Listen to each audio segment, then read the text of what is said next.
Hi hello friends, എല്ലാ കൂട്ടുകാർക്കും പുതിയൊരു റിവ്യൂയിലേക്ക് സ്വാഗതം. നമ്മളെല്ലാവരും കാത്തിരുന്ന ഒരു എപ്പിസോഡാണ് നാളത്തെ എപ്പിസോഡ്.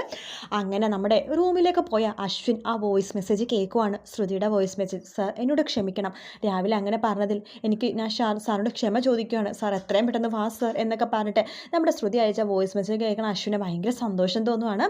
അത് ശ്രുതിയുടെ അടുത്ത് ചോദിക്കാൻ വരുമ്പോൾ ശ്രുതി പറയുന്നുണ്ട്, ഇല്ല ഞാൻ അങ്ങനത്തെ ഒരു വോയിസ് അയച്ചിട്ടില്ല എന്ന് പറയുകയാണ്. പക്ഷേ ശ്രുതി അറിയാണ്ട് കൈ പൊക്കിയിട്ടാണ് ഇങ്ങനെ പറയണത്.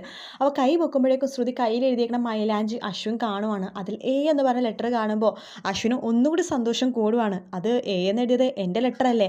ഇല്ലല്ല, നിങ്ങളുടെ ലെറ്റർ ഒന്നുമല്ല, എൻ്റെ അത് വീട്ടുപേരാണ്, ആ പേരാണ്, ഈ പേരാണെന്നൊക്കെ പറയുമെങ്കിലും അശ്വിൻ പറയുന്നുണ്ട്, അതെ എനിക്കറിയാം നീ എന്നെ എത്രമാത്രം സ്നേഹിക്കുന്നുണ്ടെന്ന്. അതെ, ഞാനൊരു കാര്യം കൂടി പറയാം, ഞാൻ ചെയ്യണമെന്ന് നിനക്ക് ചെയ്യാൻ പറ്റില്ല, അങ്ങനെയാണെങ്കിൽ ഞാനൊരു ഉമ്മ തരാം, നീ അത് തിരിച്ചതാ എന്ന് പറഞ്ഞിട്ട് നമ്മുടെ അശ്വിൻ ഒരു ഉമ്മ കൊടുക്കുകയാണ്. ശ്രുതി ആകെ പേടിച്ച് പോകുക കേട്ടോ. അങ്ങനെ ഇടയ്ക്കിടയ്ക്ക് അശ്വിൻ പറയുന്നുണ്ട്, ഞാൻ പറഞ്ഞില്ലേ ഞാൻ ചെയ്തതൊന്നും നിനക്ക് തിരിച്ചു തരാൻ പറ്റില്ലെന്ന്, ഇപ്പോഴാണ് നിനക്കൊരു ഉമ്മ തന്നു, നിനക്കത് തിരിച്ചു ചെയ്യാൻ പറ്റുമെങ്കിൽ നീ തിരിച്ചൊരു ഉമ്മ എന്ന് പറയാണ്. ശ്രുതി വിചാരിക്കും അയാളുടെ മുമ്പിൽ തോറ്റാലും കുഴപ്പമില്ല, ഞാനൊരിക്കലും അയാൾക്കൊരു ഉമ്മ കൊടുക്കില്ല എന്നൊക്കെ ശ്രുതി വിചാരിക്കുമെന്നുണ്ടെങ്കിലും നമ്മുടെ ഉടനെ വേറൊരു എപ്പിസോഡ് കാണാൻ സാധിക്കും ശ്രുതി അശ്വിനും തിരിച്ചൊരു ഉമ്മ കൊടുക്കണത്. അത് അറിയാതെയാണ് കൊടുക്കുന്നുണ്ടെങ്കിലും അതൊരു ഒന്നൊന്നര ഉമ്മ തന്നെയാണ് കേട്ടോ. അതും എല്ലാവരുടെ മുമ്പിലാണ് കൊടുക്കണത്. അത് കൊടുത്തു കഴിയുമ്പോൾ ശ്രുതി ഒറ്റ ഓട്ടം വെച്ച് കൊടുക്കുന്നുണ്ട്. അശ്വിനാണെങ്കിൽ ഭയങ്കര സന്തോഷം തോന്നും. അശ്വിൻ ആ കവിളും പിടിച്ചുകൊണ്ട് റൂമിലേക്ക് പോകുന്നൊരു പോക്കുണ്ട്. അതിനുശേഷം നമ്മുടെ അഞ്ജലി ആ മുത്തശ്ശിക്ക് ഭയങ്കര സന്തോഷം ഇവർ തമ്മിൽ അടുക്കുന്നത് കാണുമ്പോൾ.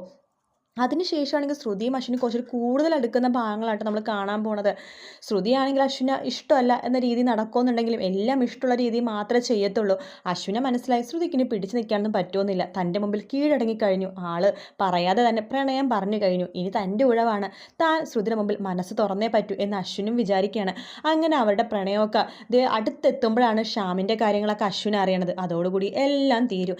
എന്തായാലും നല്ല നല്ല ഭാഗങ്ങളാണ് ഇനി വരാൻ പോകുന്നത്. വീഡിയോ ഇഷ്ടപ്പെട്ടെങ്കിൽ ലൈക്ക് ചെയ്യുക, സബ്സ്ക്രൈബ് ചെയ്യുക, കമൻറ്റ് ചെയ്യുക. മറ്റൊരു വീഡിയോ നാളെ കാണാം. Bye bye.